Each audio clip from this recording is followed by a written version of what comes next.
Black Panther is still considered one of the best and most original MCU films after 4 years. It was a big box office hit and the final build-up before Avengers Infinity War, but it was also a milestone event in cultural history. How many other superhero movies have a catchphrase as enduring as Wakanda Forever? Wakanda Forever is not what we expected. Still, it's a moving and heartfelt tribute to Chadwick Boseman, a sensitive examination of sorrow and the struggle between tradition and innovation, and a thrilling superhero movie sequel that introduces a whole new realm, 2 new characters, and a global conflict with potentially terrible ramifications for the MCU going forward. Firstly, a fitting funeral for a king. After the passing of Chadwick Boseman, the movie's production was confirmed to continue. Still, the most pressing concern was how they would deal with the character of T'Challa, namely whether or not they would recast the role or retire it altogether. The answer is a loving tribute that will likely not leave a dry eye in the theater, as Wakanda Forever begins with the death of King T'Challa from an unrevealed illness that he kept hidden from the world, much like Boseman did, and a beautiful funeral that takes place across the entirety of Wakanda. All of Wakanda's citizens attend the funeral. Although we have witnessed the Marvel Cinematic Universe's, MCU, mourning of its heroes in the past, this is the first time we can fully feel the impact of a hero's passing on the globe. The people of Wakanda, as well as those who are closest to T'Challa,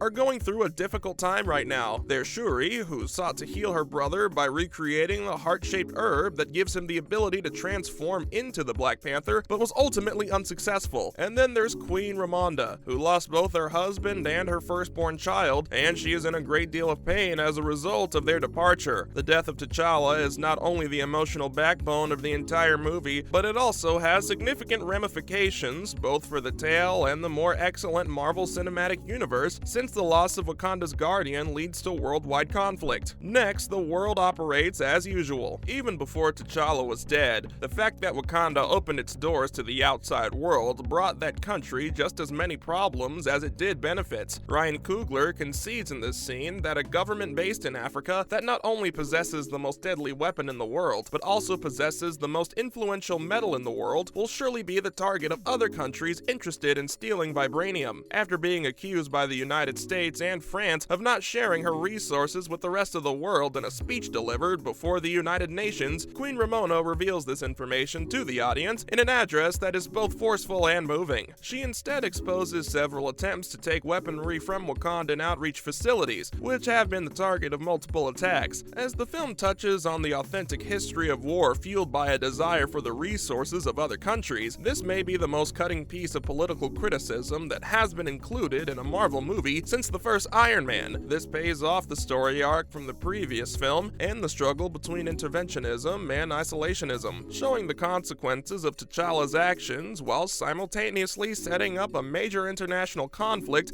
in which powerful countries villainize Wakanda in an attempt to strip them of their vibranium. Next, Nino Sin Amor. Namor, the Submariner, one of the oldest Marvel characters, was brought into the MCU for the first time in this movie. This was one of the most anticipated parts of the movie. In the comics, Wakanda and Atlantis have a long history together, and the film does a great job of showing that, but not before giving the Sunken Kingdom and its mutant king a new look. He isn't just called Namor, instead he's called Kukulkan, based on the Yucatec Maya god called the Feathered Serpent. In a scene that stands out in the movie, we learn how Namor and his people came to be. The Talokanil people are not a myth like ancient aliens, about underwater people who came before real Mesoamerican civilizations and gave them the tools they needed to grow. Instead, they are shown as actual Yucatec Mayans who escaped the Spanish conquest with the help of a vibranium-infused herb that allows them to breathe underwater. The flashback ends with a scene of a young Namor going to the surface to bury his mother. When he gets there, he finds her home destroyed and her people in chains. After the Spanish attack, Namor, a priest, curses him with winged feet, calling him a Nino Sin Amor, which means child without love in Spanish. Because of this insult, Kukulkan gave his enemies the name Namor, which ties the character to the natural history of genocide in the area that would become Latin America. In other news, Chadwick Boseman's 5 most memorable scenes as Black Panther. After fighting colon cancer for 4 years, actor Chadwick Boseman lost his battle and died. A good artist who was gone too soon. Even though the actor made a name for himself in movies like Get On Up, 21 Bridges, and most recently, Da 5 Bloods, he will be best known for his role as Black Panther, which is one of the best things the Marvel Cinematic Universe has done so far. With his soulful eyes and contagious smile, Chadwick became became known as T'Challa. He gave the character quiet wisdom and a strong sense of empathy. It's hard to stand out among the MCU's biggest name, who have had almost 10 years to build their reputations, but T'Challa's presence was felt in every scene he was in. The fact that there was a king. Chadwick Boseman played Black Panther in 4 MCU movies, and many of the locations and moments from those movies have stuck with us since. Here's Chadwick's 5 favorite T'Challa moments from the Marvel Cinematic Universe. Captain America: Civil War. T'Challa confronts Zemo. In one of the film's last sequences, after an emotionally intense confrontation between Iron Man and Captain America, T'Challa realizes that this has been Zemo's aim the entire time, to use revenge to destroy the Avengers from within. You've got everything you wanted out of it. To watch them tear each other apart like that, T'Challa says. In a movie that is driven by conflict and pain, T'Challa, who is still grieving from the death of his father, ultimately sees the truth and acquires the knowledge to rise beyond his pain.